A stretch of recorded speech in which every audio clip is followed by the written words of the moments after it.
Privilege will disappear if you don't respect it. It's not granted. Nobody owes it to you. You care for it through respecting it. At a certain age, you can no longer blame your childhood traumas for where you are currently in life. There's a lot of ways in which my life has just been an anomaly. To me, in the brown community, it's always a survival mode. If you try to reflect or even think about yesterday, they don't want you to go there. I still have all the things that happen in my life that happen to regular people. So we were grappling with the concept of optimism versus long-suffering. How can we remain authentically ourselves? If you are with someone and you can't see anyone in your life who reminds you of them, it's harder to have empathy for them. Do you feel like it is still important to bring in that aspect of how the white community can be inclusive and receive us?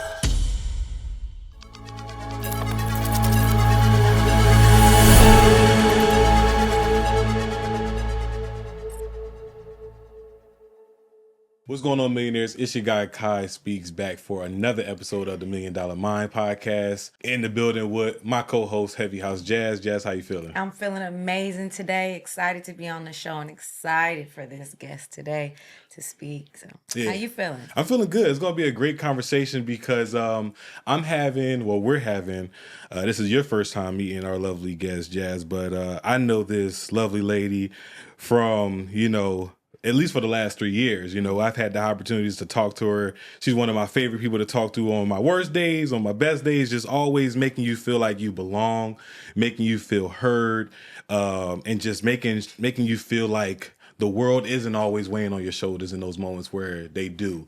And I think that's why I'm so excited to have her on the conversation, because you guys as entrepreneurs, as aspiring entrepreneurs, as family men, family women, like sometimes we have those pressures and, we just need to figure out like, okay, how do we navigate this space, right? Like, how do we have the right conversations? How do we have, how do we put ourselves in front of the right people? Because sometimes it's always about environment as well. So without further ado, I want to introduce our lovely guest, Dr. Stacy Jones Lee in the building. Stacy, tell our listeners a little bit about yourself and, how you got to this position and point where you are today. Well, good morning. It's nice to be here and nice to meet Jazz. And actually, as you introduced me, I'm interested in, I would love to get back to what you thought about Mount Vernon and me after that first walk and talk we had, because I let it all hang out pretty early. I'm only thinking about that as you introduced me. Yeah, that first walk and talk, I think that first walk and talk reeled everything in for me, because at first I came from a place where it was like overwhelming, with all the different ways that we speak, the ideas and how we teach and how we communicate with each other. And then you just kind of like brought it back down to earth for me. Like, okay, no, this is a very real moment. It didn't seem like calculated, or it didn't seem like brand polished, and things like that. It just seemed very real, very raw, and it just made me feel comfortable and at home. Good. Okay, you guys have to kind of like bring us all up to taste. Yes. So I know it's so nice to be in your space too. So Quiy and I work together away from his world of podcasting and all the other things that he does in magnificent ways. So it's nice to be in your space, but in the role that we work to and for together outside of here, my role is Chief of Inclusion, Diversity, Equity, and Action. That's the title. And so when people join the community, like I just reach out. Let's talk, one, to make sure that people understand what our commitment is, and what the bar is in terms of how we treat each other, express our views, all in a way that creates a space where people can thrive. So part of it is you need to know the community and the expectations that you're coming into. And then I also try to take time to just say, who are you? What do you need? And I'm here if anything is there for you. But we figured out we have some organizations in common with each other. Yep. On the Greek side of things. Yep. And so just taking some special care, like identity matters, and in predominantly white spaces, absolutely welcoming a Black man into that space, wanting to make sure that there's a groundwork and a connection that you know somebody's there for you, but then also, oh, that's her title and she's part of the executive team and all of that. But actually she's just Stacy, right? She's Stacy that does all those things for everybody. So that's the lead in there. Got it. I love this. And some of the things that as Stacy and I talked, you know, one of the things that inspired me to have the conversation with her on the show was we were just talking about how environments matter and how, you know, how you feel about yourself in the place where you work or in places you want to thrive, play a huge role in how you're able to perform. And so, like, you know, we have a lot of people that deal with things like imposter syndrome or just not being able to perform well because they don't see the goal or they don't see how they fit into the goal or organization. And that's a part of what Stacy does. So I love what this. inspired me. I really love this. I'm excited to tap into this and how you got here, Stacy, seriously, and how you developed this skill to be able to come into whether it's the corporation that you guys were able to meet at, and then also being able to expound on these talents that you've been able to develop to be able to go in multiple corporations and make people feel comfortable, regardless of what the business model is. Yeah. So this has been a fun moment. So recently I was named one of Atlanta Business Chronicle's top diversity business people in the city of Atlanta. And then this past week, I was up in Maine. I went to school at Bowdoin College in Brunswick, Maine for my undergraduate work. And I was inducted into my college's athletic Hall of Fame. Oh, wow. This is news to me. Congrats. Yeah, you didn't know that. So that's why I was gone. But, okay. What did you play, basketball? I did track and field and volleyball. Nice. So I was a middle hitter on the volleyball team, 3-year captain, 4-year starter. And then I did the hammer, the shot put, the discus, and the 20-pound weight. And they kept saying, nearly 3 decades later, I still have 2 unbroken records. Wow. I'm a 2-time NCAA All-American. Could have got it a 3rd time, but that 3rd time, Nationals was the same day as commencement.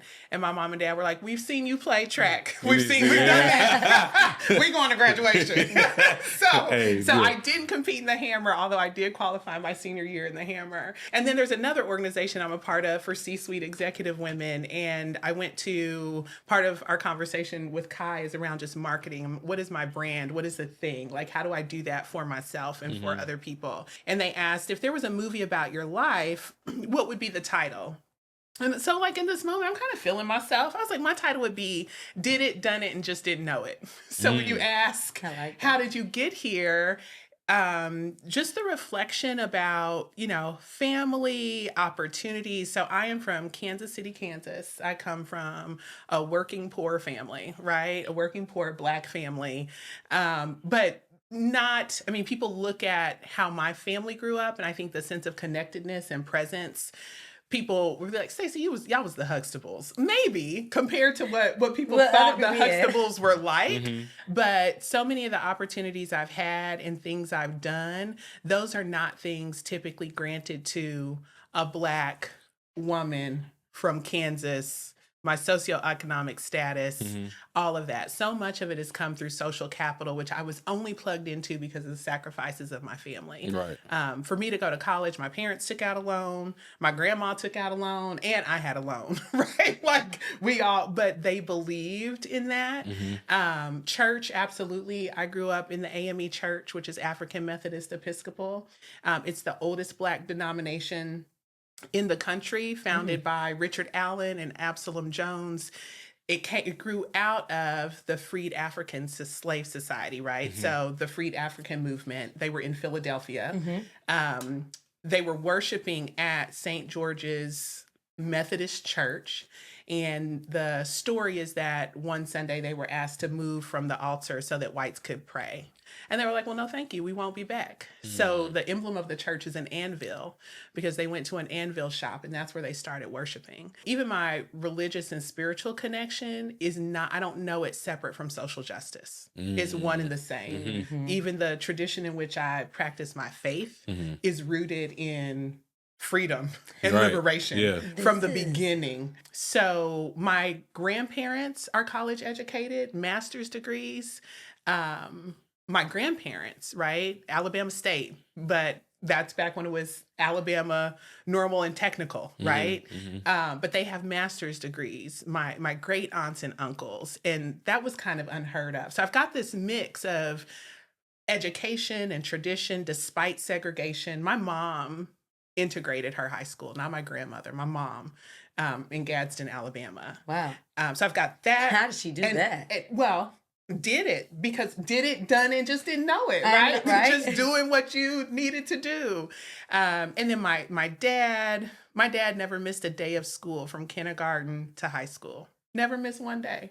When he retired, they had to pay him out over 2.5 years of vacation time, right? But he loved what he was doing, knew that showing up was important. So there are all these different braids, whether it's church, absolutely family first, opportunities that I've been given to lead and show up. And then I think one thing that's really special too is I have never had an experience where someone spoke failure or ill will over me out loud. And working with kids, I have a student that was my advisee, and he's from Philadelphia area. And he said in 6th grade, he remembers the teacher said, "Okay, it's middle school. Why are y'all here?" And he's like, "Because I'm going to go to UPenn." And the teacher said to him, "Well, you're probably more likely to end up at the penitentiary around the corner than you are at UPenn." He has graduated from UPenn. It's like, hey, thanks for yeah. But and those things are so real. So there's a lot of ways in which my life has just been an anomaly. Like I enjoyed school, right? I had opportunity. I'm in education, but so many educators I know hated school. They're like, "I just can't wait till I get done with school." So it's definitely been the sum total of like grace, opportunity, and all of these things together. So, and that Quiy and I were talking recently, because that makes it sound easy. Like I still have all the things that happen in my life that happen to regular people. So we were grappling with the concept of optimism versus long-suffering. So maybe that's a nugget we can hold on to that will help the people that are listening a little bit. I want to ask Jazz, when you hear the term optimism beside long-suffering, what comes to mind? Like, do those two differ? Are they one There's and the same? no prize without pain. Okay. Sometimes. That's what comes to my mind. Now, it's funny that you asked that question, because as I hear this longevity story and then what's been instilled in her to even make you feel comfortable in this setting, it's like, I wonder how much pain. So like you want to peel back the layers. Yeah, like I at some point it builds greatness. Like, look at what we have here in excess.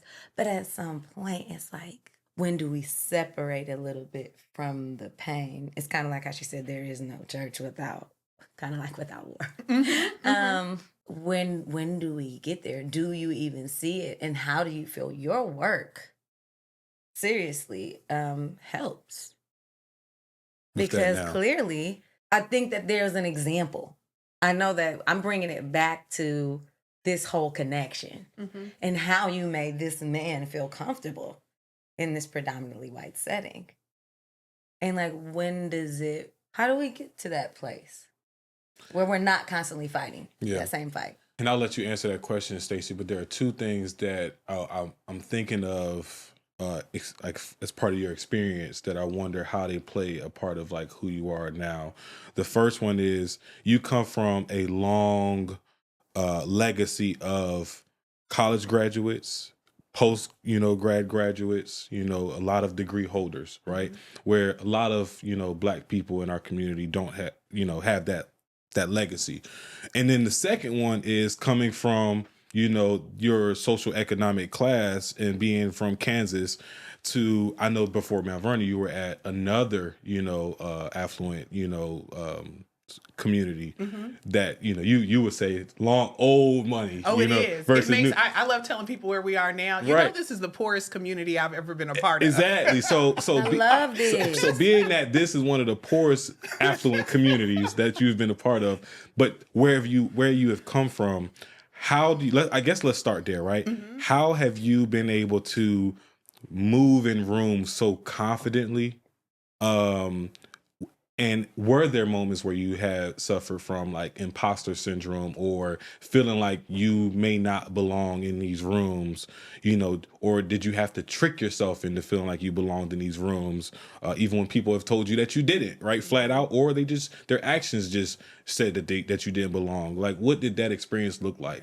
Man, that's also interesting. So that my mom's side of the family is the one where we have the graduate degrees, right? My dad actually took his brother's GED for him, sat for the GED. Now, you just showed up and said your name. It wasn't maybe they had driver's licenses, but it wasn't they weren't running social security numbers and things like that. My dad's mom, Beatrice Jones, my granny, she did not go to school because her dad flat out told her women don't go to school. Women don't go to school. So she got married and started her family. So my dad's side, my dad did go to school. He didn't finish the first time around due to family tragedy, but he earned his certification, was an architect, practiced architecture. And one of my other aunts went and she has 2 master's degrees. But it's very different on both sides of the family. There's a thing floating around the internet. It's like in my family, I got preachers, I got felons, I got doctors, I got it all. So I think that's part of the fluency is that I really do feel comfortable in so many different spaces. And so that makes me think about proximity. And that's one of the things that I try to uphold that also creates belonging. If you are with someone and you can't see anyone in your life who reminds you of them, it's harder to have empathy for them. It's harder to ask them how they are and really believe it because you don't connect to them at all outside of that surface interaction or that one space where you are. There are so many different kinds of people represented in my life that I really do feel I can go into any space and be okay. Now, there's spaces where it feels more innate, but I was talking with some colleagues who do the same work I do in other places, and one of the things I have to check myself on is, I am fluent in whiteness. I am so fluent in whiteness that there's probably crazy I don't see because that's the world I've lived in. So my whole adult life has been in predominantly white spaces. Now, Kansas City, Kansas, where I'm from, Wyandotte County is segregated more socioeconomically than it is racially. So Wyandotte County, when I was in high school, I knew I had Hmong classmates. I had Croatian classmates, Mexican classmates. I had Black, white, and we knew that about each other. So culturally and in terms of heritage, we were all in the same pot. What we had in common was socioeconomic status. It was Johnson County where you had the homes that had a 3-car garage and maybe one parent stayed at home. And so this is good. Just in and out. So proximity. I talk a lot about the work of experience, exposure, education, and engagement. This is good. That leads to empathy. You read a book about it. It's nice to have people and say, how is your life and what's your story? But there's research. Google it. You can find a paper, an essay, a book. Then engage. If you go to the Asian market, H Mart, you can kind of walk around like, ooh, what is that? Or stand next to the old man that's picking up the weird looking fruit. How did your mom cook that for you?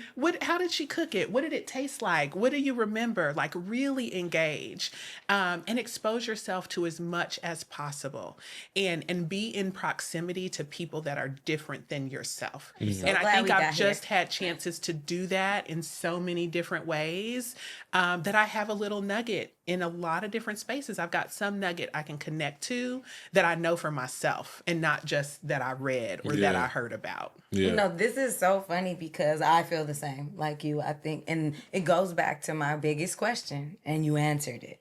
And I was wondering if it was going to get answered, but like, how do we stop the pain? And that's where you said it. It was those pillars that you said, inclusion, opportunity, exposure. Like, when you're exposed to so much, and it doesn't just mean the poor girl. No. It's not. This is not just about that and how we stop the pain. It's about relating, right? That guy in H Mart. Did your mom cook that for you? My mom cooked this for me too, right? Getting to learn about all these different things. Like, I didn't know about bitter melon until I talked to my Chinese girlfriend. I'm serious. Like, and then you get to start, and then you start to talk to other nationalities and you get to hear that they're actually doing the same thing. So I like that. And I think that with you coming into this broke environment, wanting to be the brokest environments, even though it's a very rich environment in Atlanta, and people know that they want their children to go to this school and this institution all the time. You're changing the narrative for the pain. Mm-hmm. You really are. You're bridging the gap. Trying to. Yeah, not just for Black people coming into environments, but also for the PWIs and them to understand us coming in, and not just us, people from Croatia, people from Honduras. We're constantly needing to relate to each other, and we need people that can speak to us. Yeah. How we need to be spoken to. There was a post that I came across that had a statistic that at first I was a little bit curious on, like, okay, what study was the statistic backed by? And the statistic was it gets to at a certain age, you can no longer blame your childhood traumas for where you are currently in life. And that age is, I think it was 27 or it was 29. 27 or 29. I have to go back and look at it. But as you were sharing your story, and as Jazz and I, reflect on our stories as well, I feel like that is true because, as you said, proximity, empathy, understanding, opportunity. These are all things that you have to intentionally do, knowing that you want a different result than the results you've been getting in the past. So that's a decision that we make to own our opportunity, own our experience, and say, I no longer want the experience that I was exposed to as a child. Yeah. So that tells me that there is some truth to that, but I wanted to get your ladies' thoughts on that as well. I think so too. Claim your agency. So also a lot of the things that I'm sharing, like Dr. White, the 4 E's come from Dr. White. It's Brian Stevenson. Listeners or folks watching might know he's the topic of the book Just Mercy. Michael B. Jordan played him. Okay. And Jamie Foxx. I was not going to be able to call Jamie Foxx's name. But he worked for the Southern Poverty Law Center for a long time. And he tells this story of going to visit a 14-year-old boy who's in maximum security prison for murder. Now, he's in prison for murder because his mom was being abused. He stepped in to save his mom from this moment where he wasn't sure his mom was going to survive, and the attacker ends up dead. Now, people in public in general will say, "Oh, you committed murder. You deserve to go to prison for life." But really, does a 14-year-old child who's afraid for their mom deserve to be in maximum security prison with full-on adults with no opportunity for an out? And he says, and trying to do the right thing. Yes, right. And he says the reason why people can feel okay making that call is because when they see that child's face, they don't know anyone to them that looks like that child. So it's easy to write them off and say they belong there. But if you look at that kid's face and you see a nephew or a neighbor across the street, then your heart breaks for them.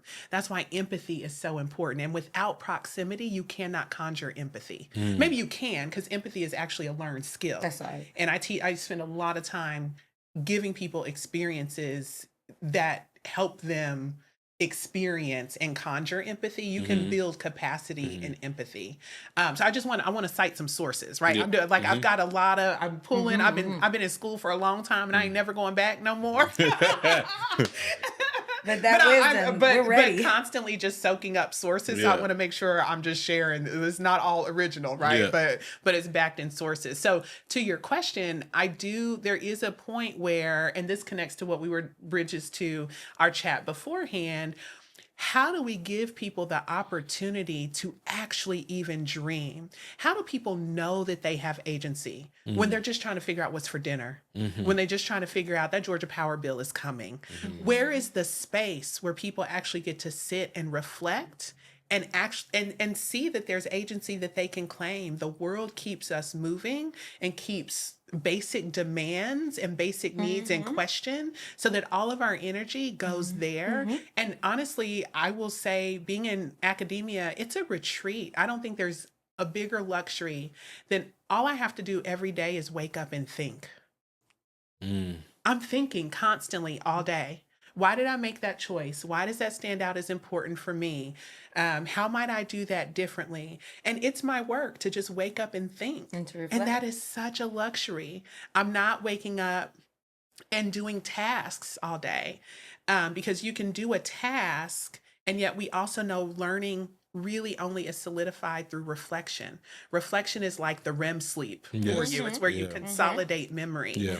And so many of us, just because of our world, and I'd be happy to tell you about my thoughts on society and all of those things, but our world keeps people attending to tasks so that we don't have much opportunity unless we actively and intentionally carve it out. And then we're often made to feel bad for taking a time out. And even the ways we tend to take a time out have been commodified, right? Wellness is a Starbucks, a yoga class, and something else you have to pay for. So then, well, how do I do that if I can't even pay Georgia Power? Like, so even the way that we talk about wellness and agency has been commodified so much so that it feels like I can't do it just on my own. Agreed. Yeah. I say this because I reflect a lot. I'm a person that reflects a lot. You know how much like jargon I've gotten back from it. And I refuse not to reflect because that's how you grow. That's how you see yourself. That's how you stay accountable. That's how you understand the blessings that are coming to you in this space. And it's funny because people say this a lot. Oh, you're in the past. Have you ever heard that? Like when people to me, in the brown community, it's always a survival mode. So if you try to reflect or even think about yesterday, they don't want you to go there. Well, I have to also confess, I'm horrible at reflection. That's why my book title was going to be Did It, Done It, and Just Didn't Know It. Because I'm realizing like, I'm on to the next thing, So I'm a good American. I'm a good capitalist, right? Like I'm a good finish a thing and go to the next. And so this spread of time that I was referencing earlier, I am just looking, I did do the research. I have done the work. I have been present. I did do the training, right? Maybe it's not crazy my name is in the Hall of Fame. It actually ain't crazy. I did it. It's not crazy. It's not crazy, yeah. I mean, and I'm telling people now, some of my children's friends are like, oh, Miss Stacy, you did sports? Like, yeah, heck yeah, I did sports.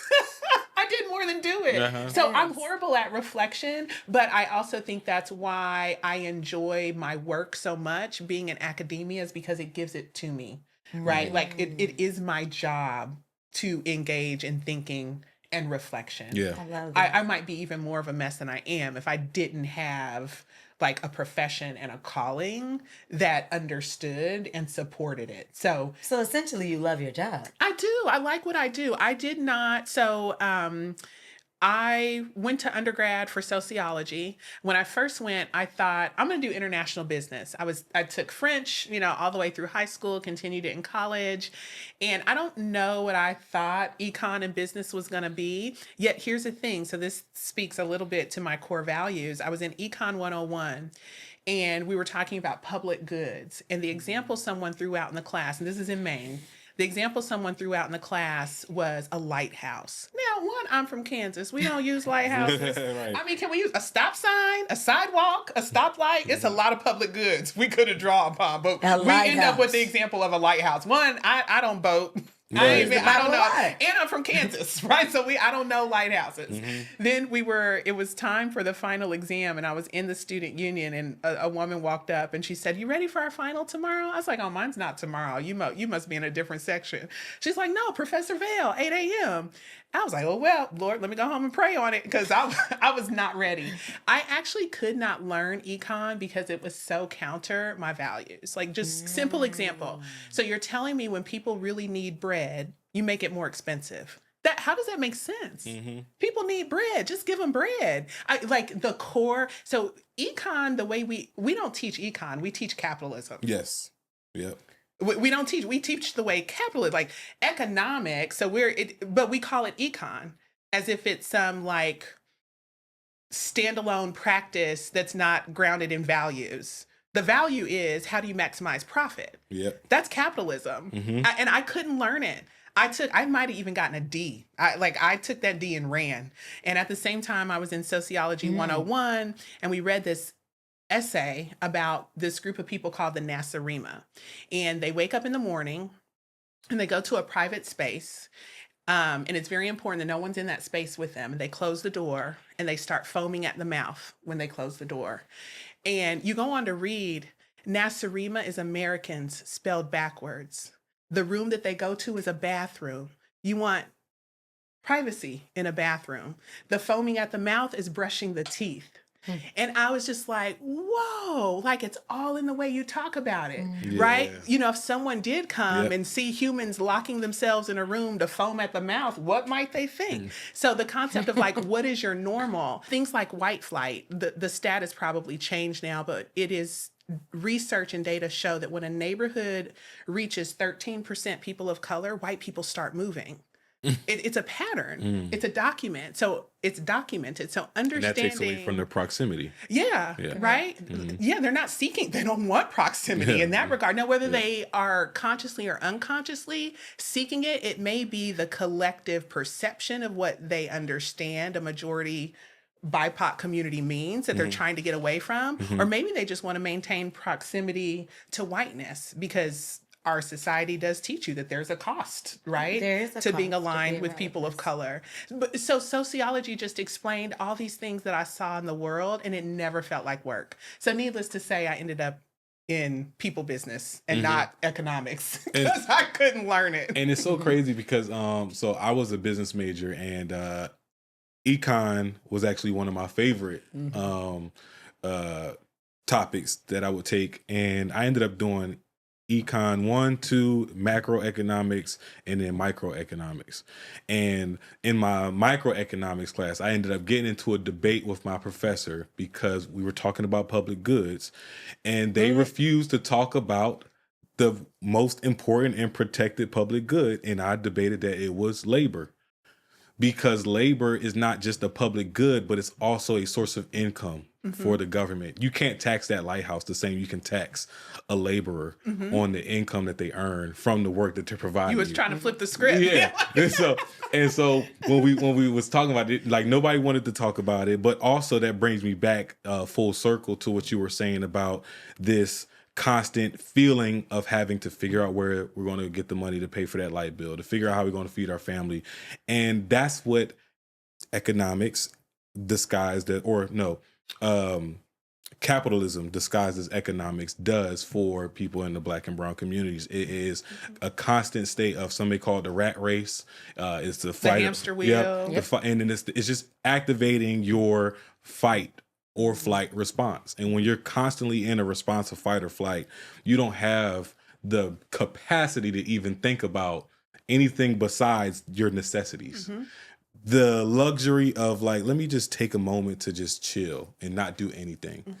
I can't even fathom that when I'm like trying to figure out like, got to feed my kids, got to get them to school, got to figure out the babysitter because I still got to go to work and they're not old enough to go to school. Like all these things that people have to think about. We can't. So I too, feel that of having the luxury to sit back and think, and just reflect or just not do anything at all so that you can just let your mind be instead of telling your mind what you have to do and how to get it done and all the other things. So I just wanted to kind of touch on that and bring that full circle. And reframing is so important because I heard you, Jazz, say you're living in the past or sitting and doing nothing. Reframe that. I'm actually resting. Come on. I'm not doing nothing. Right. Because in the way that we understand the world, if you're not producing, you're doing nothing. Yeah. But you can't produce from empty. Yeah. You can't produce well from blank, right? You can recreate the status quo, but you can't innovate from blank. I understand. So very well. The reframing and word choice, that's another thing. I think a lot about my words. Yes. And not in like a painstaking way, but I want to make sure that when it comes out of my mouth, I'm saying exactly what I mean. And even my husband, love you, Corey. He's like, Stacy, everybody don't need you to be at work right now, but it just is who I am. So the things people appreciate about me in my professional space, I don't know if my family and friends appreciate it so much, but I just am like constant through. And word choice matters a lot. So reframing is so important. I just wish you would have more of an open mind because, my friends and people in college used to make fun of me for like stuff like that too. Like whenever I would hear friends say, "No, I'm broke," and I would just like, "No, you're not broke. You're just you're budgeting right now, or you're preparing for some emergencies, and you just would rather not spend the money." And it's like, "Oh, here you go with that woke stuff." And it back when woke was like, at first it was a compliment, then it became what's the word? An insult. Yeah, now you're doing too much. Yeah. Like, yeah. So it's like This is so funny. But like, when do we stop My brain that? is going and going. When do we stop that? We're not like, can I say something? We're literally, when I say we're, meaning Black and brown people are literally fighting to stay there if you see it. Like where they continue to create these pick wars with each other. And that's why I think that right now in this time, to be quite frank, like I'm very happy to have Stacey on because for me, I always have thrived to want to pick up my vocabulary because I believe that having a broad and vast vocabulary does allow you to relate. It allows you to hold space. And that's what you have been able to do in these institutions, as well as right here at Mount Vernon in Georgia, creating that space for people. I wonder if you felt like you didn't have this education behind you and you didn't have this vast vocabulary and able to, do it at home as well as at work. Like, how successful would you be in this realm of work? Trick question. Probably not as much in school. So before coming here, I was at the oldest boarding schools in the country, right? Where the Kennedys and the Bushes went, and even before folks like that. And I remember the first time, speaking of vocabulary, I remember the first time I had a human refer to my pedigree. I'd never heard it like directed toward humans. So at first this white woman is, "Oh, you've got a good pedigree." I'm like, "What is she? What? A What dog? to a dog? What are you talking about?" And then so I hadn't heard that word leveraged in that way before. So I was like, then I had to go back and think. She's like, "Oh, like you have a Bowdoin education, and then you went on and you worked at this institution." And so it was a compliment. She was saying, "You've been aligned in the right kind of workspaces, the right educational institutions, you'll be fine." So I do know that those names on paper, they mean something. And as I referenced before, like it's that social capital. When I was a student at Bowdoin, I had no clue about boarding schools. So when I went off to college, I assumed that everyone had just gone to school at home like me. And when I graduated high school, chose a school, my mom, my dad, and my granny, we got in the red Ford Aerostar. And we drove the red Ford Aerostar from Kansas City, Kansas to Brunswick, Maine, 24 hours across the country. And just being back, I looked at my first year room, and I remember my mom, my dad, and my granny, we said a prayer, we held hands, said a prayer. Then I looked out the window as they got in the Ford Aerostar and drove back to Kansas. Wow. And I just, being in those spaces definitely was a connect. I didn't know that not all, but many of my classmates had gone to Choate and Lawrenceville and St. Paul's and Groton and Hotchkiss and Phillips Andover and Exeter. I had no idea what those were. So I never asked anybody about high school other than like, what did you do in high school? Because you don't know what you don't know. 5 years out, we go back for reunion. And at that point, I had started working in boarding schools. And then I'm like, "Oh, you went there? So many of them have been in this boarding school world." And you don't know what you don't know. This is so crazy. So just realizing that I had peer relationships, I was able to be right at the table with them. So then when I myself entered into those spaces working, it didn't feel as foreign. I was like, I know these people a little bit, right? These are the people that was getting C's while I was getting A's in college. Like, I know who you are.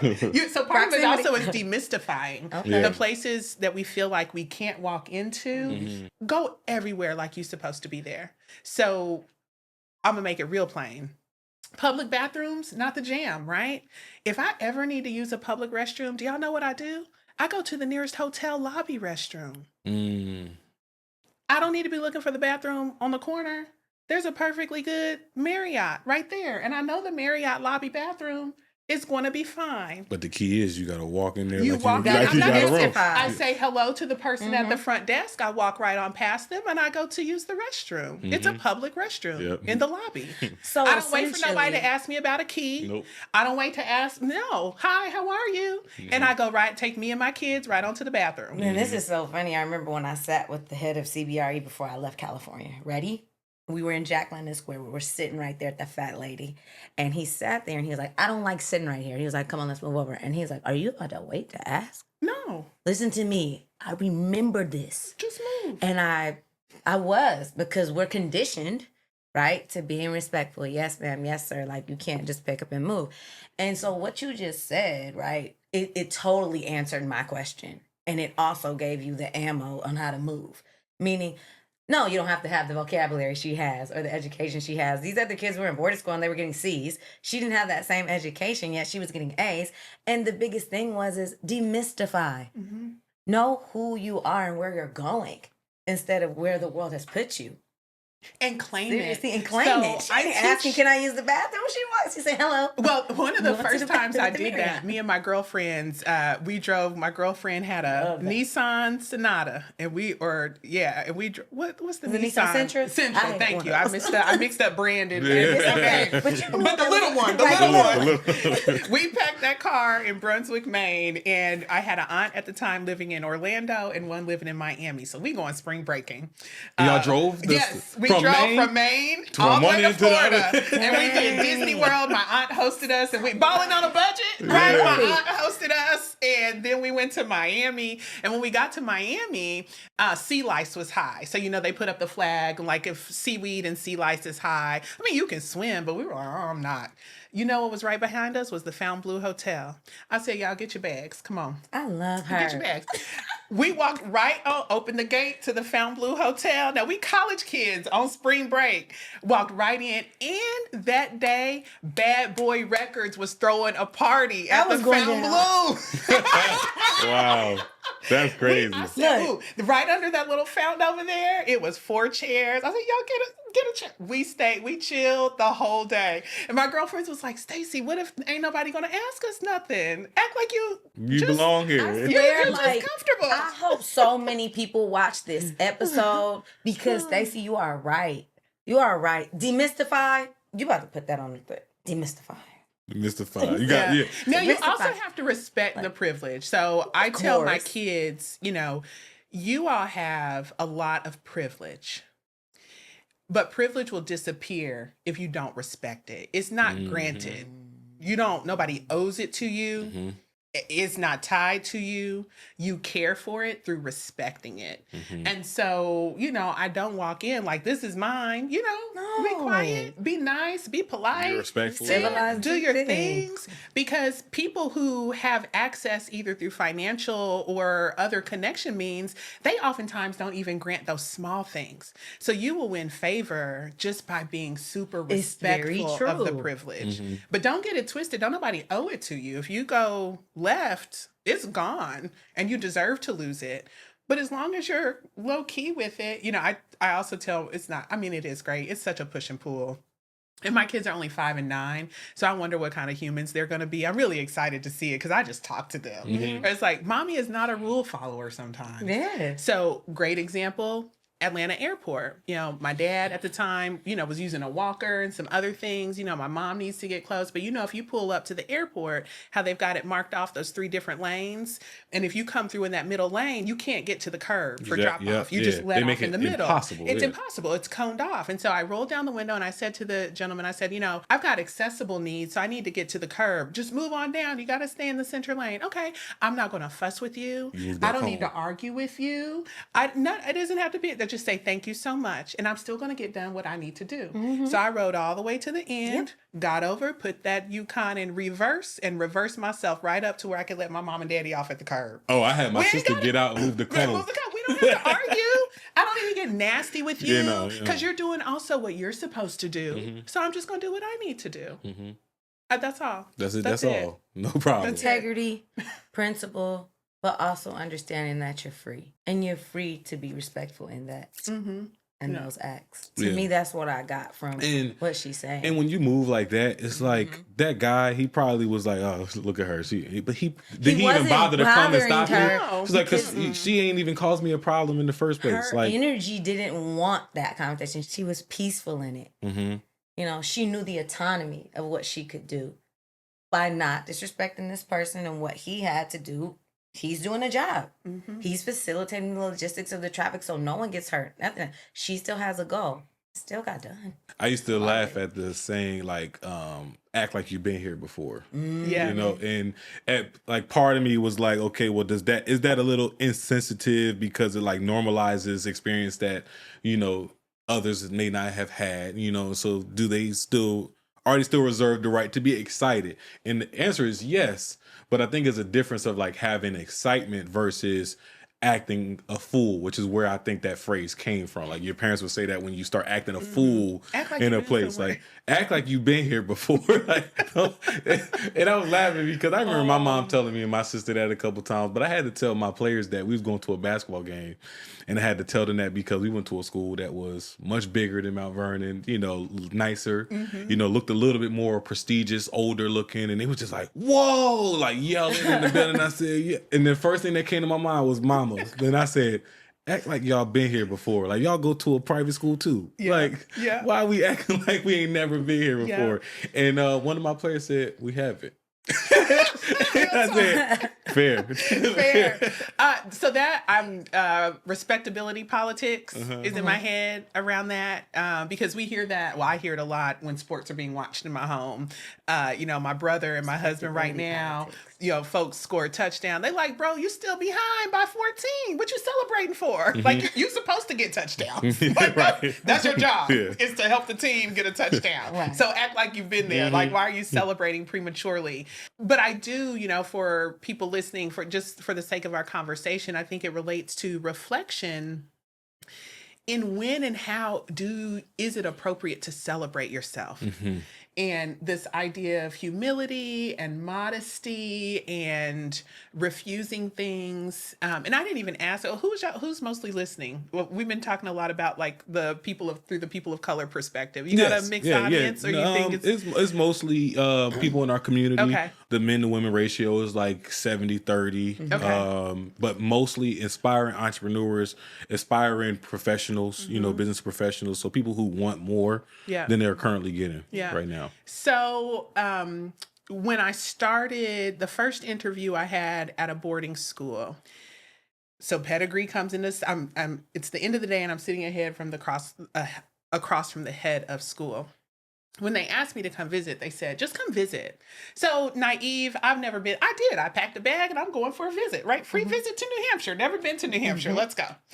And I get there and it's the full day gauntlet. Starts with breakfast with the trustees at 7:30. Then you have a round table with parents and then students and then a tour. You get to see the full whole thing. It's an interview, right? I thought I was just visiting.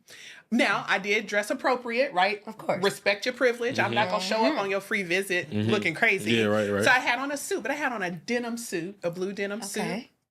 With this big shiny silver belt around my waist, black pointy heel booties, you know, and my hair was cornrowed. All right. Okay. And I got cornrowed because that's just who I am. That's who I am. So at the end of the day, I'm sitting across from the head of school. He also graduated from Bowdoin. I think he was Bowdoin class of like 1965, right? It was his graduation year. And he's sitting behind this, you know, cherry wood desk, red leather sofas. Imagine smoking room, right? Pheasants on the wallpaper, gold candle sconces. He's got on his vineyard vines. He ready to go hunting. Yeah, you know, and Argyle socks, penny loafers. Yeah. But we both went to Bowdoin. Yeah. You Bowdoin 1965, I'm Bowdoin 2000. Right. Cornrows, denim suit, leather boots, right? Argyle socks and pheasant wallpaper. Yeah. Right. So there is something about my experience in my upbringing and the love that I've gotten from people that you don't have to switch, right? Like that respectability. There are places absolutely where the content means more than what it looks like on the outside. And that is important. Because if you go into places and you really are trying to shift, it's hard to hold up the act the whole time. Yeah. Eventually that falls apart or you become unwell because you're just not being yourself. Yeah. And that's a heavy cost to pay. And I know people often feel like I need to play the part to get in the door. And even in my opportunities, I've said, I'm going to just be myself, because if they choose me, they're really choosing me. Yeah. Because I don't have time to, I don't want the place that actually doesn't want me. Yeah, you're going to fake it the whole time you do get the opportunity. So if they choose me, they're really choosing me. And so they know they're giving me permission up front to be myself when I get there. And so I've always... I don't know if I've done it intentionally, again, with my lack of reflection, but as I look back, I've just completely been who I am as I was interviewing or exploring any sort of opportunity, so that I'm confident that if they choose me, I can still be myself there, not feeling like, a new phenomenon with young people, like getting into college, like there are online groups, right? Class of 2025 freshmen, and people are creating these online personas and they get to know each other through these online personas. But when they show up in the dorm room together, oh, now I got to pretend to be this person I was online. And that's hard to rework it. This is so crazy, because I was just looking how they just were banning social media in certain countries. What country was this that they just were signing a law? Oh, well, Australia just is saying children cannot have cell phones until 16. Yes.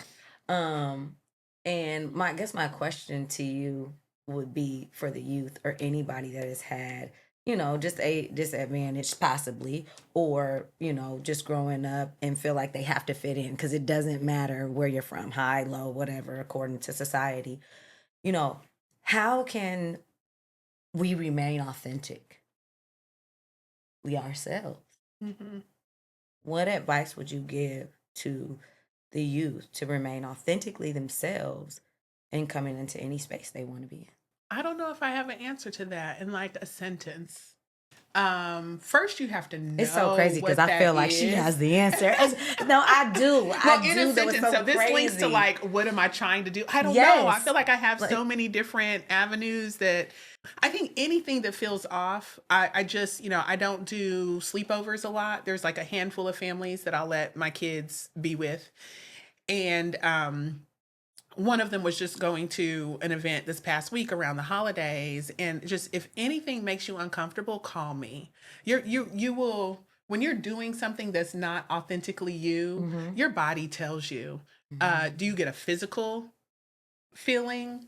Is it something that pops into your brain? Is it a thought? Is it an emotion? Is it a physical feeling? Pay attention to what makes you uncomfortable. If something makes you uncomfortable, it's rubbing up against something that's innately inside of you. And it doesn't necessarily mean it's always bad. It could be a good signal, but just investigate discomfort. Don't just skip past it. Got it. Yeah, no, that's a great answer. That and also I feel good. like kids now, at least from what I'm exposed to, I feel like kids now have a better space to be themselves than a lot of us felt like we did growing up. But that could also be a facade because sometimes when you add spaces, I feel like sometimes then it adds a layer of like a facade to it. Like, oh, this is like a fake space that you can feel open to. So I digress. I do want to pivot just a little bit though, Stacey, because in this place that we are, obviously we've talked about on the show as well, but with the pullback of a lot of like DEI initiatives and programs that were either government funded and not government funded, just some people just not want to no longer be associated with it just because of the ecosystem that we're in, right, in the environment. You are hosting the Black Conference at Mount Vernon, and that's an affinity conference for Black educators, right? So I want you to tell our listeners about that conference, about the importance of it in the wake of where we are right now, as a community. Yeah, so I am really excited. The Black Gathering will be hosted here February 12th through 15th. It is open for Black educators at private and independent schools across the country. And we're keeping it small the first year, right? We're going to launch 100. We're capping attendance at 100 because we want to be really mindful of the experience. But what it is an opportunity for Black educators all the diaspora too. We're tackling that nugget of like, yeah, I'm Black. I'm not Black. I'm Caribbean. I'm not Black. I'm from the continent. I'm y'all. Come on. Yes. If you are part of the diaspora, body. this space is for you. And it's important because, so there's two things. The National Association of Independent Schools used to host yearly the People of Color Conference. And under the current climate, they decided not to do that this year. So there's a vacuum. And even that conference in and of itself, not good, not bad, just different than its intent from the start. It was predominantly attended by white-bodied humans. Okay. And so there are small ways in which it operated as an affinity space. They operated affinity groups at, a couple of times every day, the fellowship, camaraderie, the learning, reflection, but it shifted the environment, right? So there were a lot of people there, absolutely good intention, wanting to learn, become more empathetic to, and be equipped to support the experience of Black and brown people in private and independent schools. That's all good. But when trying to do both of those things, give care to the people of color community and educate and support the growth of white folks, it got convoluted a little bit. So this one is all about regenerative care. A lot of conferences you go to, the sole purpose is to equip you with tools that send you back to your institution to help them be more successful in meeting this mission. This one is about us as individuals. And so there's going to be breathing and wellness. We're opening up with like a drumming session, just thinking about music and movement, and like a beat that sort of carries through. I like it. And then it's all being led by other educators who do their own work in separate spaces. But I'm really excited to be a part of the founding group. There are people from Harvard Westlake in California, private schools in Vermont. It's people from all over the country coming together to put on the very first one. But we're hopeful that it will last for a really long time because there is, and right now, even in social media, right, there's this hot conversation, PWIs versus HBCUs. I tasted both, so I didn't share that. I come from a strong HBCU tradition on my mom's side, but I didn't go to one. So while I was at Bowdoin, I took a semester, and instead of going over to France or Spain or Italy, I went to Hampton. Nice. And that's actually where I met my husband. So we had every class together while I was there, which was such an anomaly, but clearly meant to be. And there is respectability politics. How do we operate in predominantly white spaces and not feel left out? There's some skill to that, that connects to authenticity, that connects to knowing your core values. What is your level of discomfort? How are you going to advocate for yourself? We're constantly choosing when and how. I think one of the ways I try to build empathy for people in the white community who work with me is I explain to them, when people of color decide to engage with a predominantly white institution, they got a bucket. It's a bucket of BS, right? They carry it with them because they know it's going to come. Somebody's going to mispronounce the name, or somebody's going to ask them if that's their sister just because they both happen to be Black women. Like, okay, there's a bucket. So we're always like, is this the thing that I actually raise an eyebrow about? Is this the thing where I call people to the table? We're constantly shifting, right? Oh, that one just can go in the bucket. But this one can't slide. So this conference is going to be a space where we get to engage and just think about how that feels, and create some relationships that we can draw on through the rest of the academic year and years coming. Yeah, nice. That's awesome. I love that you're creating that space to where, like you said, it's not the same old, give you the tools that benefit your institutions, but let's give you the tools that benefit you, whether you're at that institution or not. Right? Yeah. You know what I'm saying? So do you feel like this is a part of your journey that you feel like you're shifting more towards now? The focusing on the individuals and more consulting individuals, or you still feel like you're at like an institutional or corporate level that you would like to focus on? It might be the mix, and your viewers can tell me, because I'm scared of that 1099 life. Hey, look, it's scary. They sympathize with that. They sympathize with that. I want that every 2 weeks. Yeah. I need that health insurance. I've never done it, right? Yeah, it's scary. I've also, living in boarding schools, I have had my housing provided. My lights, my housing, my internet, my food, all of that has been provided for a long time for me.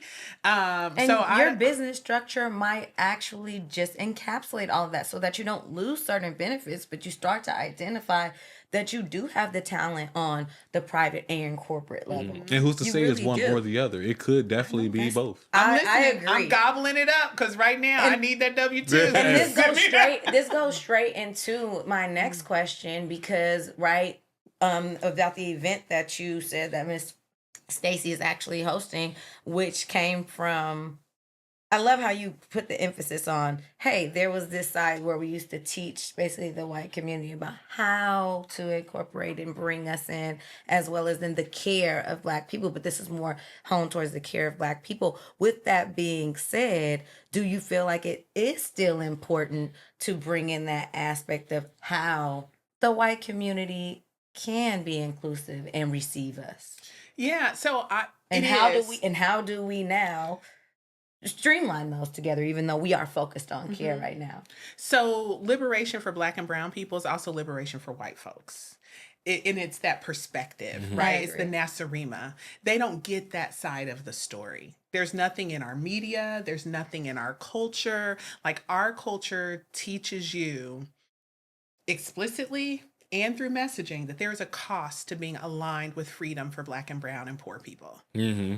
It's a social death. Yeah. You're uninvited from spaces. It's a financial death, right? If you align and spend your resources to support pursuit of poor and people of color, you get a name for that. Or even literal death. Like, I think about, was it Kyle Rittenhouse? He's the one that killed people in Minnesota during the Black Lives Matter protests. And he killed white people. Mm-hmm. But it was okay for those white people to die because they were out there fighting for Black and brown people, right? Let's go to our very real history. N-word lover, don't be one of those people that rode on the SNCC bus boycotts. White folks who align themselves with the idea of liberation for Black, brown, and poor people, there's a cost to pay. And so the idea and the understanding that liberation for everybody is liberation for all, it's hard for white people to hear it unless they're in communities and circles where that's being shared with them, because they don't see positive outcomes to it often. Now, I want to shout out a group, the Radical Optimist Collective. It's a group of mixed race women. I only know of women. It could be men as well. But they do story circles. And one of the things that they offer, it's called Seeing Whiteness. And I was so blessed that when I came to the school where I am now, there was a woman, Ellen Holloway, who during the summer of 21, Black Lives Matter surging, she said, I got to do something, a white woman. She said, I got to do something. She said, my first instinct was to call one of my Black girlfriends. And she said, that's not my job.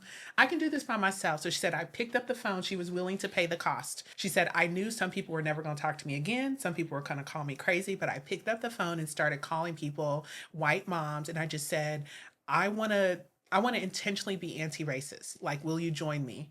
And she's like, some people never talk to me again. Some people just started talking to me, talking about me as like the crazy person. But she started that circle, and now we offer that opportunity for faculty, for staff, for parents regularly. But it's a 6-week series where you do reading and reflection and racial noticing, because we don't talk about whiteness as a racial identity, and it absolutely is. To become just like white, just this like is really, really good because they feel excluded. It's not easy for them to feel part of the whole, because you're the dichotomy is there. But folks lost all kinds of things in pursuitness of whiteness, right? People whose last name was O'Connor, their name is now just Connor, because somebody back then understood that it was bad to be Irish. I don't want to be Irish. I want to be white. Is so true. There was a time in our country where cooking with garlic was frowned upon because it was too Italian. We're too Italian. Italian. You don't use garlic. So white folks lost language and names and concept in pursuit of blending in to whiteness. And whiteness is like blackness. It's the American third world cultural watered dissonance. Downness. Like, it's so many people that don't speak their native tongue coming here, trying to water themselves down and feel safe in this little ideal bubble. Yeah. I speak to Hispanic people all day, Chinese people all day. I speak many different languages. They're like, how do you speak that? And I said, because I have a respect for cultures. And a lot of us don't when we come here to this place. Yeah. And so that because is it's safe important. to blend in. It is. So your question is about, is that still important to help white folks find an avenue? And it is so important, because it still is true that white folks advocating and shifting and changing in their social circles and in their circles of influence is the thing that opens the door. So it's both and. Yeah. So then I don't know, Dr. King, the arc of justice is maybe way too long. I don't know. So in the meantime, we have to do it for ourselves, because we know, like, the juggernaut of the way this thing operates, the social construction of race, is not real, but it has life or death implications for us every day. Yeah. I think it starts with real conversations. And when I mean real conversations, like two-sided conversations that don't end in you being upset because that person has a different perspective than you, and they're sharing their thoughts differently than how you may have assumed they should be thinking. Right. And just understanding that they have a totally different human experience than you have. And that doesn't necessarily mean that their human experience means that they're anti-you. It just means that they were not taught you. Yes. We need to bring, I don't know how open this lady would be to come on here, but just being able to hear that perspective of this white woman's life. Oh, and then Ellen, in correlation with Stacey, and it's like, she's like, no, I want to see, hey, would you be willing to come here? And she's like, they won't even talk to me anymore. We need for people to see that. And I think that it's so many kids, it's so many people that get those experiences, but you're right, we're not talking about it on a dual level. And she would say it taught her to understand. So I asked, one of the questions I do in one of my trainings is, when was the first time you realized that you were a human that held race? So I know my story is, grew up in Topeka, Kansas. Next to my granny's house was a concrete. Topeka, Kansas. Next to my granny's house was a concrete. They made like the big concrete tubes that go underground, like water pipes, but huge, right? So we were playing over there. My brother fell and scraped his leg. We're 3 years apart. So maybe my brother was 4 and I'm about 7. Tate and Joey, the neighbors that live next door to little white children, they told me that my brother was white because he got cut to the white meat. He got scraped to the white meat, right? Ooh, the one that when it healed, you're a little light skin right there. That's fine. And so they told me that my brother was really white and that my parents had like painted him brown. But no one had ever sat down and actually talked to me about race.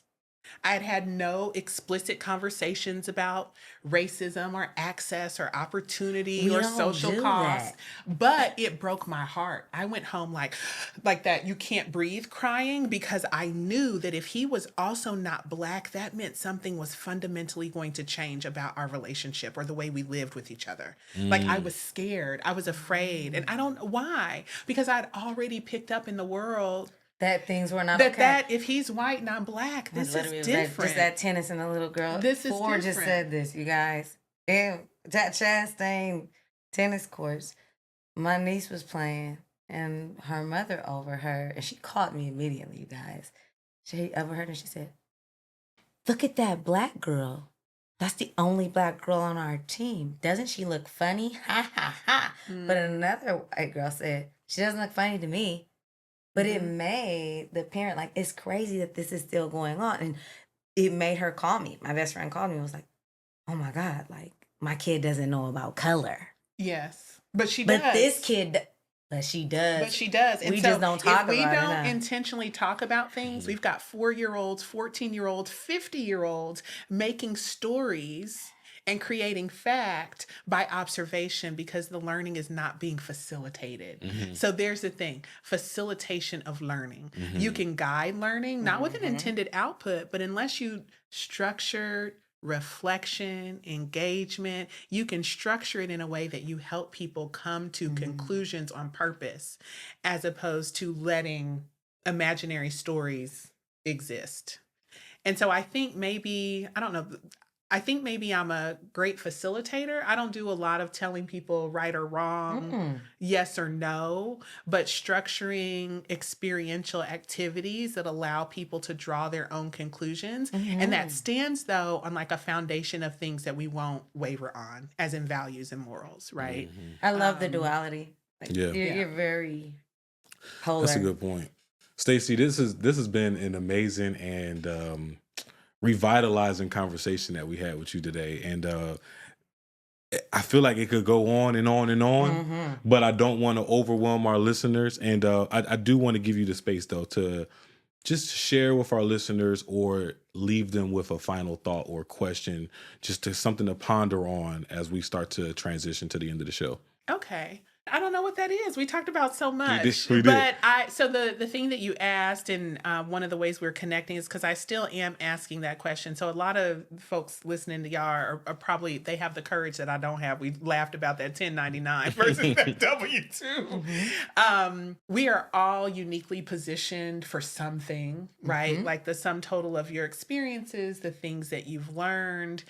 And you asked as well, do you think you would have been as successful if you didn't have XYZ?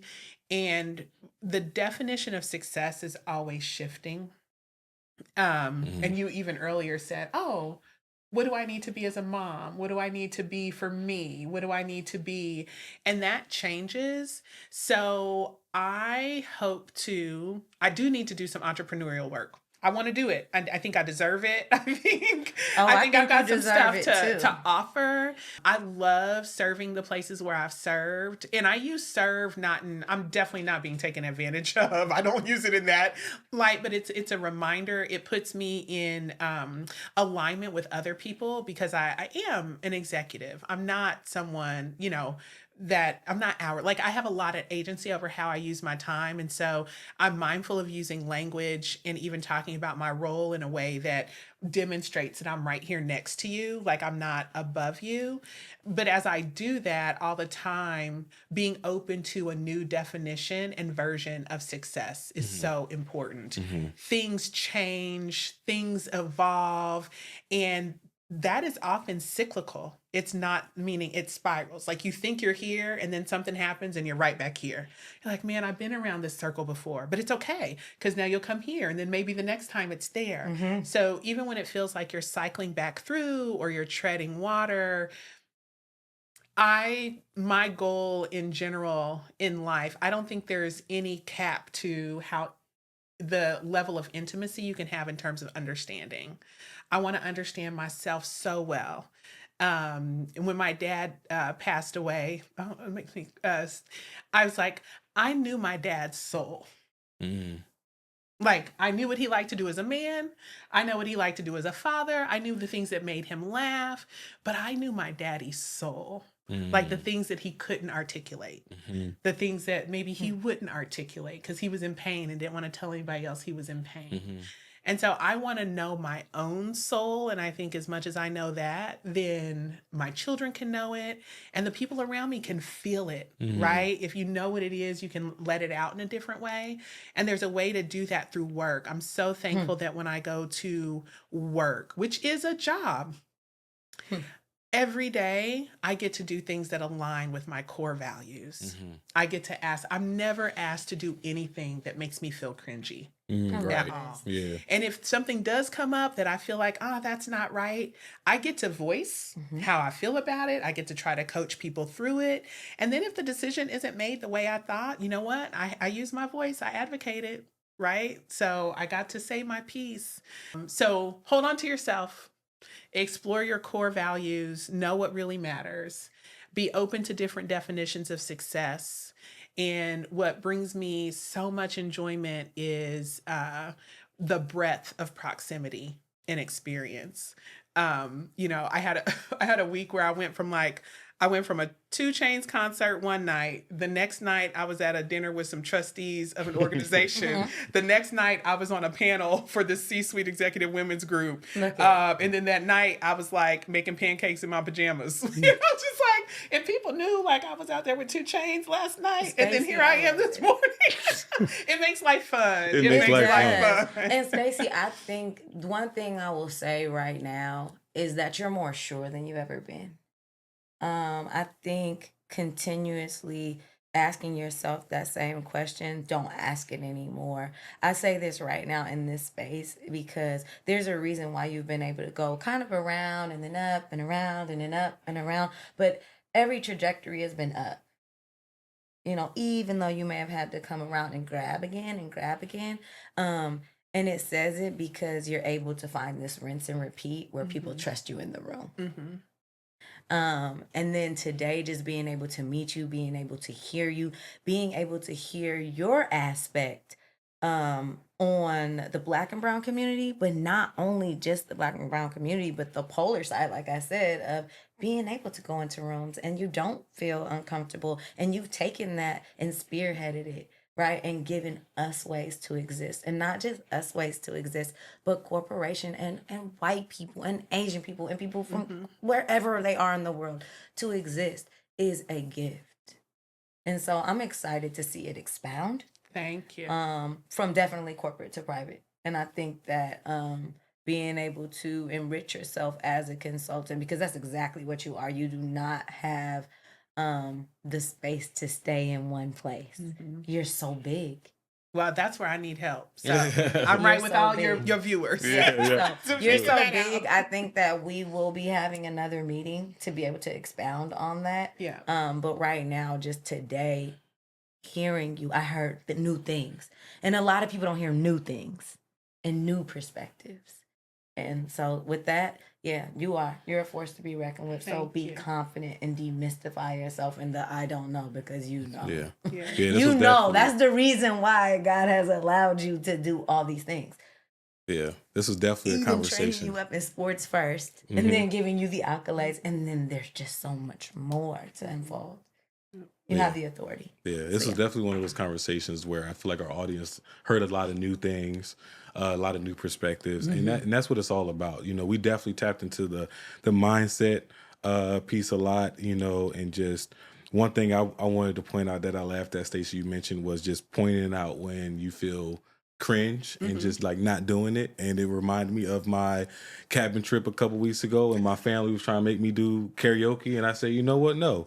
Because that makes me feel cringe, you know? So y'all just do it. And they just kept forcing it. And I said, look, we can all have fun by you guys doing karaoke, or we'll no longer have fun because I'm not doing what you guys want. Either or. You always got choices. We all got choices. We all got choices. Y'all want to keep having fun, or you want me to ruin it? Because I will ruin it. Man. So with that being said, I'm your guy, Quiy Speaks. Remember, stay true to yourself. We just had Dr. Stacy Lee in the building. Heavy House Jazz. Yes. We out. We out.